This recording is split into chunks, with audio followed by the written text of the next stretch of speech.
upon Quicksilver, and it has been a blessing. And every single month I've been able to get in here and get silver. So I asked her to join us. I'm going to bring her on here.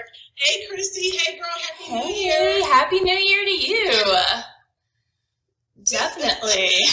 I'm excited that you were able to jump on here. And I know we were talking a little bit the other day just about, gold and silver, kind of what you guys had going on there, and asked you how the company was doing. We had talked in a minute. I brought hundreds of people over to this company because I trust them. I believe in them. I have cashed out the silver because people have asked, how do you know it's real? Honey, I have taken it to the gold and silver dealer and said, hey, I need to close on a deal, and I'm, whatever amount short, and I had enough of that in silver, and I went there, and they always cashed it out, paid me spot, never ever had any problem with that. And so again, I asked them to come on here because I don't want you guys just investing in gold and silver in the stock market. I think that's paper. You need to actually have bullion. So, Chrissy, first of all, girl, let's get into it. What even caused you to come into the gold and silver industry? Well, I mean, if you look at the history of what the monetary system and the money and everything that has gone on, it was really a losing battle. I did looked at something the other day, and I found out that the value or the purchasing power of the dollar since the Federal Reserve was established in 1913 has actually lost 96.7% of its buying power.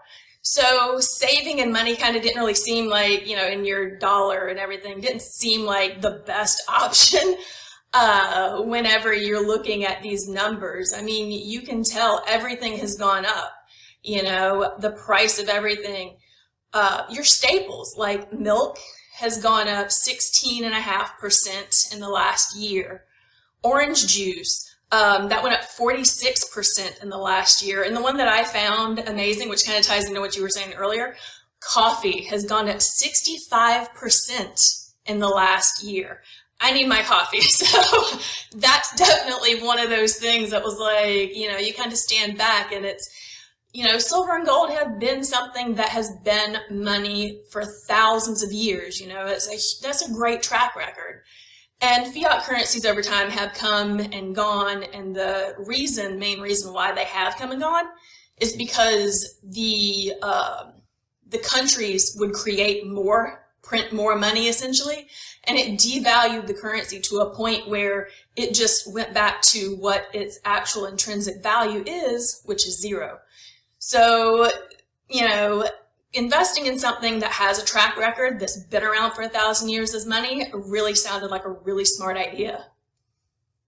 Yeah, that's good. So that's crazy. So orange juice is up 46% this year? This year, yeah. Yep. And coffee 60%. Yes. I found that shocking. I mean, I don't buy a lot of coffee out. I'm one of those people who make, mine at home and whatnot. But still, just the commodity, the cost of everything that you're out there doing. I mean, how are you able to, continue to afford these things at the current rate that the, dollar is going? I'm not a doom and gloom kind of person, but it makes sense to invest in something that's held its value. In 2024, silver and gold increased in value. Silver at its highest point, which is just in November, was up over 50% for year to date.